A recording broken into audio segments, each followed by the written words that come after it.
கதையை தெரிந்து கொள்ளுங்கள். பாரத போர் முடிந்து தர்மர் ஆட்சியிலே இருப்பார். அவருக்கு துணையாக தர்மருடைய சகோதரர்கள் அர்ஜுனன், பீமன், நகுலன், சகாதேவன் இவர்கள் பக்கத்துணையாக இருப்பார்கள்.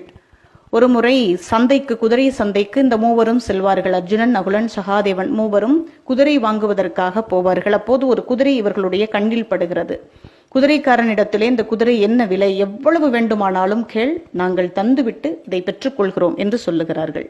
உடனே குதிரைக்காரன் சொல்றான், இந்த குதிரைக்கு நான் இன்னும் விலையெல்லாம் நிர்ணயிக்கல, 3 கேள்வி எனக்கு இருக்கிறது, அதற்குரிய விடையை சொல்லிட்டு நீங்கள் இந்த குதிரையை எடுத்து செல்லுங்கள் அப்படிங்கிறான். உடனே அர்ஜுனன் கேள்வியை கேளுங்கிறாரு. முதல் கேள்வி அர்ஜுனிடத்திலே கேட்கப்படுகிறது. துணி தைக்கக்கூடிய ஊசியினுடைய துளை இருக்கு இல்லையா? ஆமா இருக்கு. அந்த துளைக்குள்ள யானையினுடைய உடம்பு நுழைஞ்சிருது, ஆனா வால் மட்டும் நுழைய மாட்டேங்குது. என்ன விடை? அர்ஜுனன் சிந்திக்கிறான்.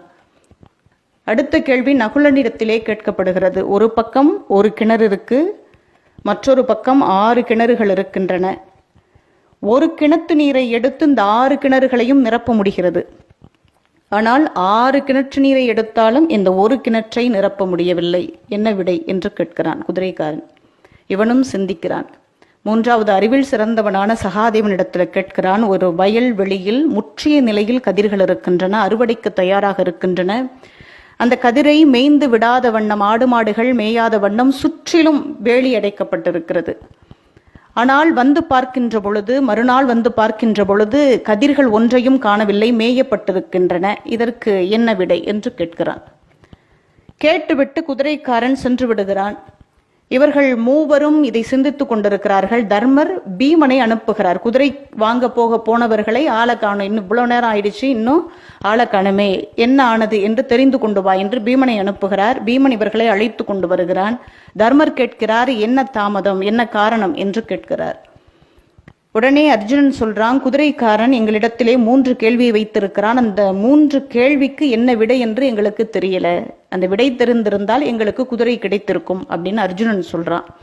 உடனே முதல் கேள்வி என்ன கேள் அப்படின்னு தர்மருக்கு சொல்றாரு. உடனே அர்ஜுனன் சொல்றான், துணி தைக்கக்கூடிய ஊசி துளைக்குள்ள யானையினுடைய உடம்பு நுழையுது, ஆனா வால் மட்டும் நுழைய மாட்டேங்குது, இதற்குரிய விடை என்ன அப்படின்னு அர்ஜுனன் கேட்கிறான். தர்மர் சொல்றாரு, கலியுகத்துல கெட்டதெல்லாம் சீக்கிரமா இந்த காதுக்குள்ள நுழையும், தேவையில்லாத செய்திகள் இந்த காதுக்குள்ள ரொம்ப எளிமையா போயிடும், ஆனா நல்லது இந்த காதுக்குள்ள போக சிரமப்படும்.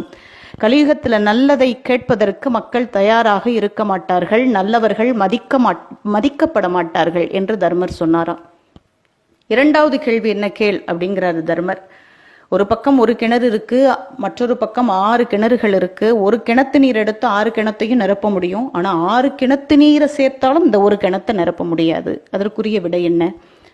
தர்மர் சொன்னார், இந்த ஒரு கிணறு என்பது பெற்றோர்கள், 6 கிணறு என்பது பிள்ளைகள். பெற்றோர்கள் எத்தனை சிரமப்பட்டாவது அந்த 6 குழந்தைகளையும் வறுமையையும் மீறி தங்களால் இயன்ற வரைக்கும் அந்த குழந்தைகளை பராமரிப்பார்கள், பாதுகாப்பார்கள்.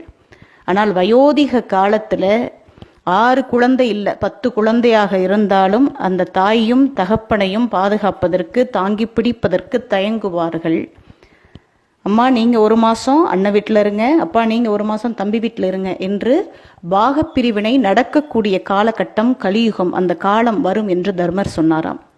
மூன்றாவது கேள்வி சகாதேவன் கேட்டான். முற்றியிருக்கக்கூடிய கதிர்கள் நிறைந்திருக்கக்கூடிய வயல்வெளி சுற்றிலும் வேலி அடைக்கப்பட்டிருக்கிறது, ஆனால் வந்து பார்க்கின்ற பொழுது கதிர்கள் எல்லாம் மேயப்பட்டிருக்கின்றன, இதற்கான விடை என்ன என்று கேட்கிறான்.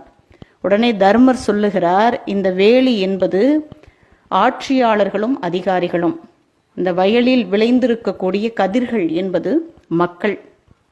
வேலியே பயிரமேஞ்ச கதையா அப்படின்னு ஒரு பழமொழி இருக்கிறது. அந்த பழமொழி கலியுகத்தில் நடைபெறும். அதிகாரிகளாலும் ஆட்சியாளர்களாலுமே மக்கள் சுரண்டப்படுவார்கள், துன்பத்திற்கு உள்ளாக்கப்படுவார்கள் என்று தர்மர் சொன்னாராம். இந்த விடையை சொல்லிட்டு தர்மர் சொன்னாராம், வந்தவன் குதிரைக்காரன் அல்ல, அவன் கலியுக புருஷன். இந்த கலியுகம் எப்படி இருக்கும் என்பதை உங்கள் மூலமாக தெரிவிப்பதற்காக இந்த கேள்வியை அவன் கேட்டிருக்கிறான் என்று தர்மர் சொன்னதாக ஒரு கதை இருக்கிறது. இது ஒரு செவிவழி செய்தியாக கூட இருக்கலாம், ஒரு கற்பனை கதையாக கூட இருக்கலாம். ஆனால் இந்த காலகட்டத்திற்கும் பொருந்தக்கூடிய வகையிலே இந்த கதை அமைந்திருக்கிறது. இன்றைக்கும் எத்தனையோ பாடுகளை பட்டு ஒரு குழந்தையை வளர்க்கக்கூடிய தாயையும் தகப்பனையும் தெருவிலே விடக்கூடிய சூழலில் இன்றைக்கு பிள்ளைகள் இருக்கிறார்கள்.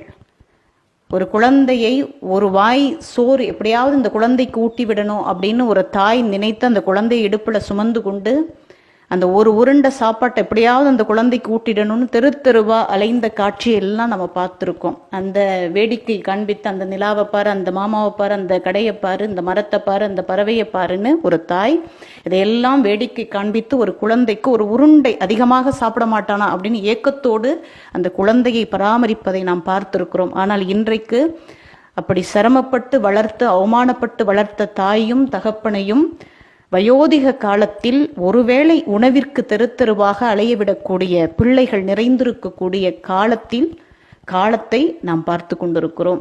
அதனால இந்த கலியுகத்தில் யாரெல்லாம் சிரமத்திற்கு உள்ளாவார்கள் என்று சொன்னால், யாரெல்லாம் முன்னோர்கள் சொன்ன வார்த்தைகளை மறுதலிக்கிறார்களோ, அந்த வார்த்தைகளின் படி வாழாமல் அதை தவிர்த்து நிற்கிறார்களோ, அவர்கள் எல்லாம் நிச்சயமாக இந்த கலியுகத்திற்கு பலியாக்கப்படுவார்கள் என்பதுதான் நிதர்சனமான உண்மை. எனவே நல்லவற்றிற்கு முக்கியத்துவம் கொடுங்கள்.